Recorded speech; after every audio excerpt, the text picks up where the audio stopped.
I wake up to the sound of my alarm buzzing on the nightstand, a cheap little item I've kept for years to match the image I've built. My name's Griffin Rowe, and for a decade now, my wife's family has treated me like some kind of punchline, a broke artist chasing a dream that never took off. I roll out of bed, grab the simple white shirt hanging in my wardrobe, the one with torn cuffs, and button it up carefully, staring at myself in the mirror. My hair's a little untidy, my face unshaven, precisely the way they expect me to look. Slide on my worn-out jeans, tug on my boots, and take up the beat-up sketch pad I carry everywhere. It's all part of the show. They don't know the real me, not yet. They don't know I'm the CEO of Neon Canvas Studios, a company I started from nothing, now a force in animation that's poised to shake their world to shreds. Today's the yearly Hilliard family reunion, and this time, it's not just another day of their snarky comments and feigned pity. This time, it's personal. I head downstairs, the ancient wooden steps cracking under my weight, and grab the keys to my rusting pickup truck. It's parked outside our modest house, the one Tessa and I bought years ago while we were still figuring things out. She's already gone, presumably at her parents' home, helping set up. I climb into the vehicle, the motor screaming to life, and start the drive.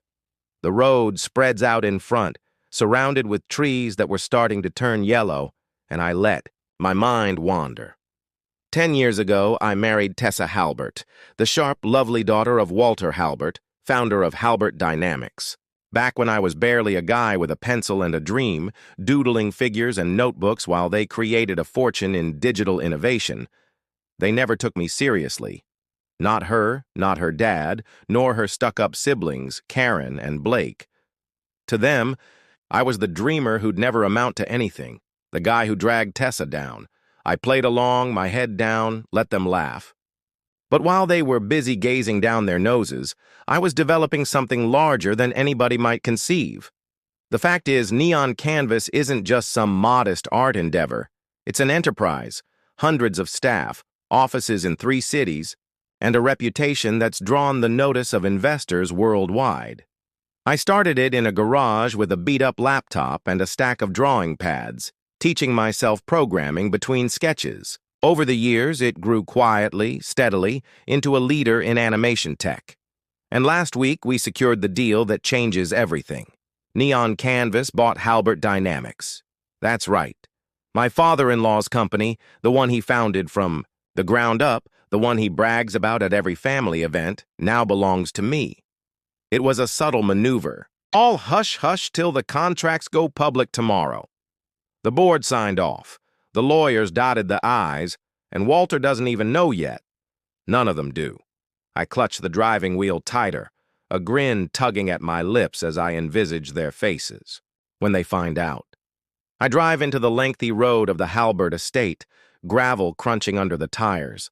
The house looms ahead, huge, white, and exquisite, with columns out front like something from a movie. Cars are already parked everywhere, shiny sedans and SUVs that cost more than my truck's worth in a lifetime.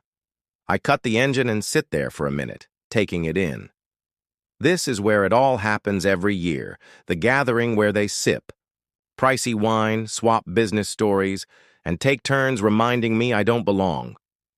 I grab my sketch pad from the passenger seat, the edges ragged from years of pretending it's all I've got.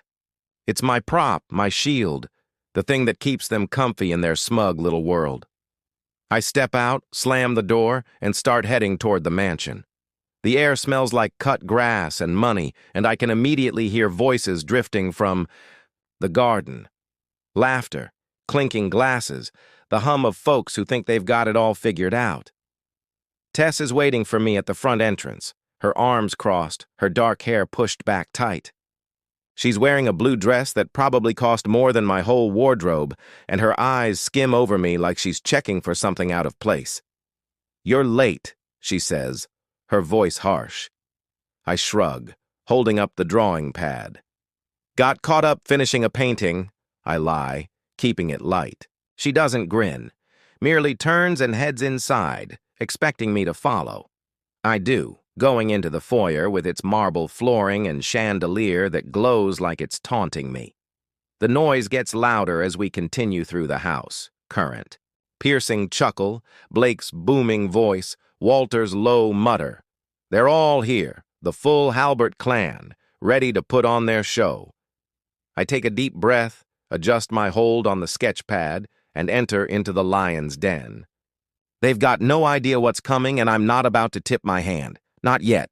For now, I'll play the part they've written for me. Griffin Rowe, the hungry artist, the family joke.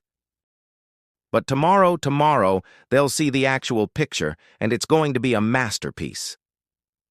The drive to the Hilliard family reunion is a long one, approximately an hour out of town, and I'm thankful for it today. It gives me time to think, to roll everything around in my thoughts as the world glides past the windows of my ancient pickup vehicle. My name's Griffin Rowe, and for years, I've allowed my wife's family to torment, even my wife, believing I'm just some man scribbling, cartoons in a cellar somewhere, scraping by on dreams that never paid off. The vehicle rattles as I hit a bump, the same rusty wreck I've driven since college, and I can't help but smile a little. They'd never suspect that I could trade this thing in for something sleek and new any day I chose. They don't know. I'm the CEO of Neon Canvas Studios, a company I established from start into an animation giant. And they definitely don't know that last week I secretly bought out Hilliard Dynamics, the crown gem of my father-in-law's inheritance. As the trees fly by and the road curves ahead, I let myself sink into the recollection of how it all started, how I got here, and why this reunion seems like the verge of something major. Halbert Dynamics was everything to Walter Halbert, Tessa's dad. Back in the day, it was a titan. Digital infrastructure, servers, cutting-edge tech that kept businesses operating efficiently. Walter created it with his own hands, or so he loves to remind everyone, and he passed the pride down to his kids like it was gold. Tessa, my wife, got the keen intelligence and the cool confidence. Her sister Karen got the attitude, and her brother Blake got the ambition. Or at least the loudest tongue, me. When I came into the picture, I was simply the man Tessa brought home one Thanksgiving, the one with paint on his trousers and a sketchbook under his arm. I'd just begun studying animation back then, and I made the mistake of telling them about it over dinner. Karen laughed so hard she nearly spit out her drink. Her face turned red as Sterling, her elegant venture capitalist husband, smirked into his drink. Blake just shook his head like I'd said I wanted to be a clown. And Walter, huge, gruff Walter, he gave me this look like I was a stray puppy Tessa dragged in off the street. Animation, he'd murmured, his voice husky with pity. Well, good luck with that, son. I didn't fight. I didn't tell them I was also taking night school in business, learning how to turn art into something real. I kept my mouth shut and let them think what they wanted. Tessa didn't push back either. She'd just sip her drink and shift the conversation, like she was uncomfortable but too polite to say it. Over the years, that's how it went. They hurled their little digs my way, Karen calling me the cartoon guy, Blake promising me genuine positions at Hilliard like I was some charity case, Walter shaking his head every time I showed up with my sketch pad. I'd grin, nod, play along. But while they were busy laughing, I was working. Neon Canvas started little. Only myself, a laptop, and a dream in a garage that smelled like oil and dust. I'd design figures all day, then code all night, developing software that translated drawings into motion. It wasn't easy. There were months I rarely slept, years I scarcely ate anything that didn't come from a can. But it grew. First, a couple freelancers, then a genuine team, then an office, then investors knocking on my door. I kept it quiet, using an alias for the CEO title in public. Let my COO, Marcus, handle the attention. To Tessa's family, I was still the same old Griffin scraping by. The truth is, I didn't mind the disguise at first. It was almost comical watching them strut around like they had me all figured out. Then it got old. Extremely old.